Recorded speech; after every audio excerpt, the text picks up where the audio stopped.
ఒకే రోజు 3 ఎదురు దెబ్బలైతే ఆ వైసీపీకి తగిలినాయని చెప్పుకోవచ్చు. అందులో 2 అధికారులకు సంబంధించిన ఎదురు దెబ్బలైతే ఒకటి మాత్రం స్వయంగా వైసీపీ నేతకు సంబంధించినటువంటి ఎదురు దెబ్బ. మొత్తం 3 కూడా జగన్మోహన్ రెడ్డి హయాంలో చేసినటువంటి పాపాలకు సంబంధించి తగిలిన ఎదురు దెబ్బలుగాని చెప్పుకోవచ్చు.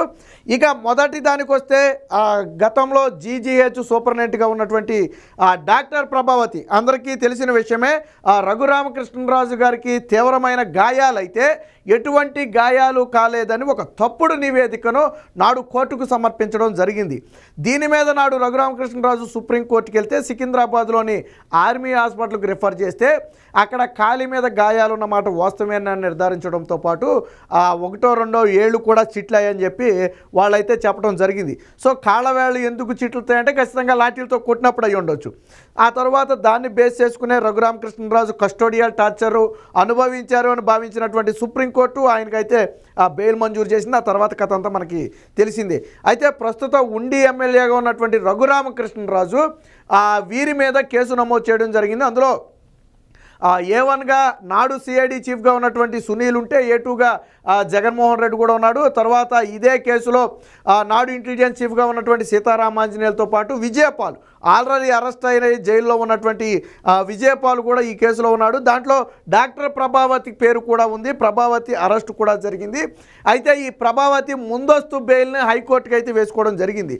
బట్ హైకోర్టు ఇటువంటి సమయంలో మేము జోక్యం చేసుకోలేమని చెప్పి డాక్టర్ ప్రభావతి వేసినటువంటి ఏదైతే ముందస్తు బెయిల్ పిటిషన్ ఉందో దాన్ని పూర్తిగా కొట్టివేయటం జరిగింది. ఇక దీంతో డాక్టర్ ప్రభావతికి ఇప్పుడు గత్యంతరం లేని పరిస్థితి.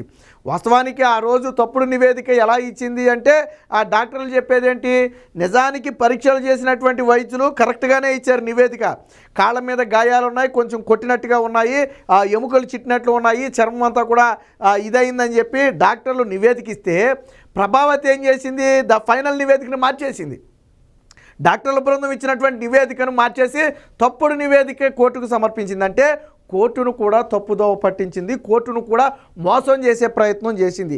సో ఇదే అంశం మీద రఘురామకృష్ణరాజు ప్రభుత్వం మారిన వెంటనే తాను ఎమ్మెల్యే అయిన తర్వాత అయితే కేసు వేయడం జరిగింది. ఈ కేసులో సిఐడి ఈవిడ పేరు కూడా ఇంక్లూడ్ చేసి అయితే విచారణ చేస్తున్నారు. దీంతో ఈవిడ వేసుకున్నటువంటి ముందస్తు బెయిల్ పిటిషన్ ఏదైతే ఉందో దాన్ని అయితే హైకోర్టు నిరాకరించింది.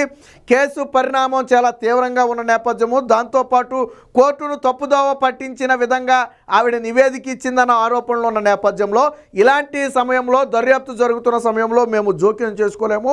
జోక్యం చేసుకుంటే కేసు దర్యాప్తుకి ఆటంకం కలిగే అవకాశం ఉంది.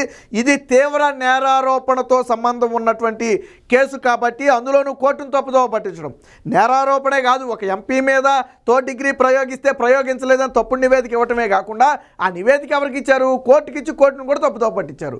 సో దీన్ని హైకోర్టు కొంచెం సీరియస్గానే తీసుకుంది. కాబట్టి ఇటువంటి సమయంలో మేము ముందస్తు బెయిల్ ఇవ్వలేము, ఎటువంటి రక్షణ ప్రభావతికి మేము పోలీసుల నుంచి కల్పించలేము, ఖచ్చితంగా కేసు విచారణ కొనసాగాల్సిందే అని చెప్పి తేల్చి చెప్పడంతో ఇప్పుడు ప్రభావతితో పాటు వైసీపీ నేతలు గుండెల్లో రైళ్లు పరిగెట్టే పరిస్థితి. ఎందుకంటే రేపు ప్రభావతి నోరు తెరిచి ఏం చెప్పుద్దో, ఎవరు ప్రభావతి అయితే నివేదిక అయితే మార్చేవద్దు కదా.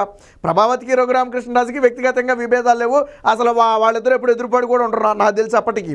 మరి ఎందుకు తప్పు నివేదిక ఇచ్చిందంటే ఎవరో ఒకరేమన్నారు, ఎవరేమన్నారు, సజ్జల రామకృష్ణారెడ్డి అమ్మన్నాడా, జగన్మోహన్ రెడ్డి అమ్మన్నాడా, సజ్జల భార్గవరెడ్డి అమ్మన్నాడా, లేదా ఎవరేమన్నారు? తప్పుడు నివేదిక ఇవ్వమని ప్రభావతికి చెప్పిన వ్యక్తులు ఎవరు? వాళ్ళ డాక్టర్లు ఇచ్చినటువంటి నివేదికను మార్చేసి ఎందుకు ఇచ్చారు? సో ఈ ప్రశ్నలకు సమాధానం రావాలి.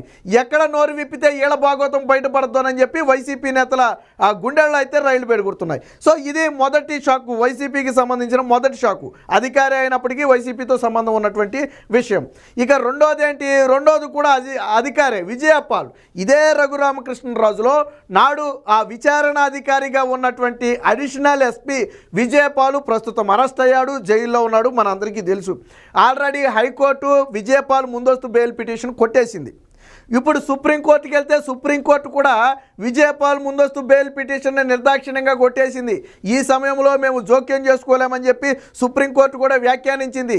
పైగా సుప్రీంకోర్టు కూడా గుర్తుంది సుప్రీంకోర్టుకు కూడా, ఎందుకంటే నాడు రఘురామకృష్ణరాజు కేసును విచారించింది సుప్రీంకోర్టే బెయిల్ ఇచ్చేటప్పుడు.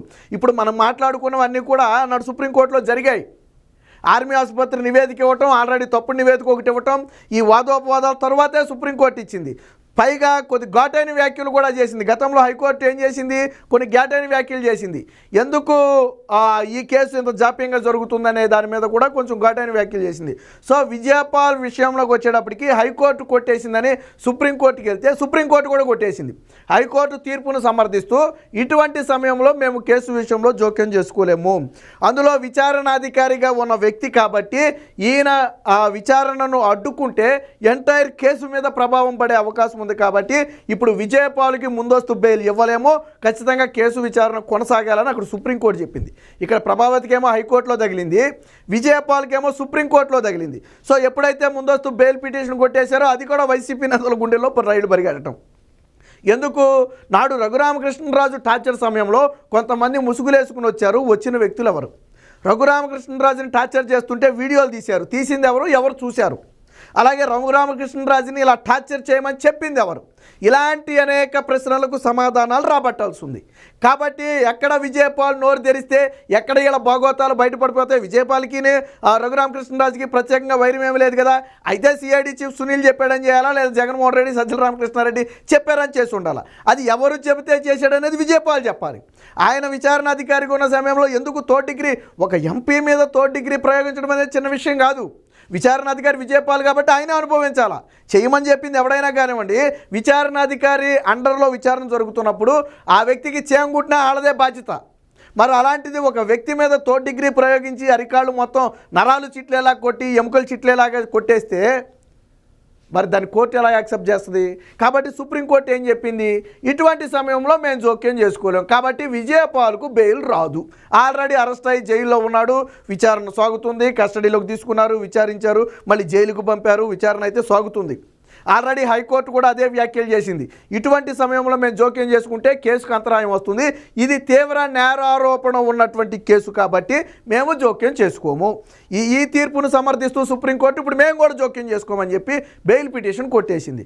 ఇకపోతే మూడవ షాక్, ఇప్పటి వరకు మనం 2 షాకుల అధికారుల గురించి మాట్లాడుకున్నాం. ఇకపోతే మూడవ షాక్ ఎవరికి తగిలింది అయ్యా అంటే స్వయంగా వైసీపీ నేతకే తగిలింది, చెవిరెడ్డి భాస్కర్ రెడ్డి. ఏం తగిలింది అంటే చెవిరెడ్డి భాస్కర్ రెడ్డి కూడా హైకోర్టులో ఎదురుదెబ్బ తగిలింది. ఏంటి ఆ ఎదురుదెబ్బ అంటే గతంలో తిరుపతిలో ఒక బాలిక మీద కొన్ని తీవ్రమైన వ్యాఖ్యలు చేశారని చెప్పి చెవిరెడ్డి భాస్కర్ రెడ్డి మీద ఫోక్సో కేసు నమోదు చేశారు. అంటే మహిళల మీద అఘాయిత్యాలకు పాల్పడితే నమోదు చేసే కేసు ఉంది కదా, సో ఆ ఫోక్సో కేసుని చెవిరెడ్డి భాస్కర్ రెడ్డి మీద నమోదు చేశారు. అయితే చెవిరెడ్డి భాస్కర్ రెడ్డి ఏం చేశాడు, అసలు నేను ఎటువంటి వ్యాఖ్యలు చేయలేదు, నన్ను రాజకీయంగా ఇబ్బంది పెట్టడం కోసం నా మీద కేసు పెట్టారు, నా కేసును కొట్టేయండి అని చెప్పి హైకోర్టుకి వెళ్తే ఈ కేసును కొట్టేయడం కుదరదని చెప్పి హైకోర్టు చెప్పింది. ఇందులో విచిత్రం ఏంటంటే ఏ బాలిక మీద అయితే చెవిరెడ్డి భాస్కర్ రెడ్డి వ్యాఖ్యలు చేశాడు అన్నామో ఆ బాలిక తండ్రితో అలాంటిది ఏమీ లేదు అని చెప్పించారు, కానీ కోర్టు దాన్ని యాక్సెప్ట్ చేయలే. ఎందుకని, చెవిరెడ్డి భాస్కర్ రెడ్డి తన ఇన్ఫ్లుయెన్స్ ఉపయోగించో, బలం ఉపయోగించో, బెదిరించో, డబ్బులు ఇచ్చో, ఇంకోటో చేసో చెప్పించుండొచ్చు. బాలిక మీద వ్యాఖ్యలు చేయడమే కాకుండా ఆ బాలిక తండ్రితో అలాంటి వ్యాఖ్యలు కాదని చెప్తే రికార్డ్స్ ఉన్నాయి కదా. చెవిరెడ్డి భాస్కర్ రెడ్డి మాట్లాడినప్పుడు రికార్డ్స్ ఉన్నాయి కదా. సో ఆ రికార్డ్స్ని పరిశీలించినటువంటి హైకోర్టు ఏం చేసింది, సుమోటోగా అంటే బాలిక తండ్రి ఏం చెప్పాడనేది పక్కన పెడితే ఇది తీవ్రమైన నేరారోపణ ఉన్నటువంటి కేసు, అందులోనూ ఫోక్సో కేసు అంటే చాలా కఠినంగా ఉంటుంది, నాన్ బెయిలబుల్ సెక్షన్లు పెట్టి నమోదు చేసే కేసు ఇది. సో అలాంటి కేసు కాబట్టి విచారణ సమయంలో ఈ కేసును కొట్టేయడం కుదరదని చెప్పి క్వాష్ పిటిషన్ అంటే ఏంటంటే పూర్తిగా కేసు మొత్తాన్ని కొట్టేయడం, ఇక ఎటువంటి ఎఫ్ఐఆర్లు ఉండో దాన్ని మళ్ళీ తిరిగి చేయటం కుదరదు. సో పూర్తిగా హైకోర్టులో క్లోజ్ అయిపోతుంది. బట్ దానికి కోర్టు నిరాకరించింది. అంటే చెవిరెడ్డి భాస్కర్ రెడ్డి మీద కూడా కేసు ముందుకు సాగుతుంది. అవసరమైతే ఇప్పుడు హైకోర్టు తీర్పు తర్వాత చెవిరెడ్డి భాస్కర్ రెడ్డిని అదుపులోకి తీసుకునే అవకాశం కూడా ఉందని చెప్పి పోలీసు వర్గాలు చెబుతున్నాయి. ఇది కూడా వైసీపీ నేతలకు మింగులు పడిన అంశం. ఎందుకంటే ఫోక్సో కేసు అంటే చాలా తీవ్రమైనటువంటి కేసు, అందులో చెవిరెడ్డి భాస్కర్ రెడ్డి లాంటి వాళ్ళు గతంలో వైసీపీ హయాంలో ఎలా చెరలేకపోయారో, చంద్రబాబు, లోకేష్, పవన్ కళ్యాణ్ మీద ఏ స్థాయిలో విరుచుకుపడి దాడి చేశాడో మన అందరికీ తెలుసు. బట్ ఇది రాజకీయ కక్షతో సంబంధం లేని కేసే అయినప్పటికీ కూడా ఒక మహిళ పట్ల నీచంగా ప్రవర్తించడం కానీ, నీచంగా మాట్లాడటం కానీ ఖచ్చితంగా సభ్య సమాజం కూడా యాక్సెప్ట్ చేసేది కాదు. సో దీని మీదే తిరుపతి పోలీసులు కేసు నమోదు చేశారు. ఆ కేసుకు సంబంధించే హైకోర్టులో చెవిరెడ్డి భాస్కర్ రెడ్డికి అలా లాయర్లకైతే ఎదురు దెబ్బ తగిలింది. ఈ కేసు విషయంలో మేము జోక్యం చేసుకోబోము, దీన్ని క్వాష్ చేయడానికి కుదరదు. ఒక పిటిషన్ని హైకోర్టు మేము క్వాష్ చేయము అని చెప్పింది అంటే అందులో వాస్తవం ఉందని హైకోర్టు భావిస్తున్నట్టు అర్థం. అంటే పోలీసులు చెప్తున్నటువంటి వాదనలతో బలం ఉందనేది హైకోర్టు ప్రధాన భావన. కాబట్టి ఆ కేసును కూడా మేము కొట్టేయమని చెప్పింది. ఏది ఏమైనా మొత్తంగా ఈరోజు వరుసగా అటు ప్రభావతి విషయంలో కానివ్వండి, అలాగే విచారణ అధికారిగా ఉన్నటువంటి విజయపాల్ విషయంలో కానివ్వండి, ఇప్పుడు చెవిరెడ్డి భాస్కర్ రెడ్డి ముగ్గురు విషయంలో కూడా ఇటు హైకోర్టు అటు సుప్రీంకోర్టు రెండు చోట్ల కూడా ఎదురు దెబ్బలు తగిలాయి. ఇవన్నీ కూడా వైసీపీకి మింగుడు పడిన అంశం. ఏదో మూలిగేనక మీద తాటిపండు పడ్డట్టు ఒకే రోజు 3 షాకులు. ఆ షాక్ నుంచి తేరుకోకముందు ఇంకో షాకు, ఇంకో షాక్ నుంచి తేరుకోకముందు ఇంకొక షాకు, ఇలా వరుసగా 3 షాకులు అయితే తగిలాయి. ఏది ఏమైనా మొత్తంగా వైసీపీ నేతల మెడకు అలాగే నాడు రెచ్చిపోయిన అధికారుల మెడకు బలంగా ఉచ్చు బిగుస్తుంది అనేది మాత్రం వాస్తవం.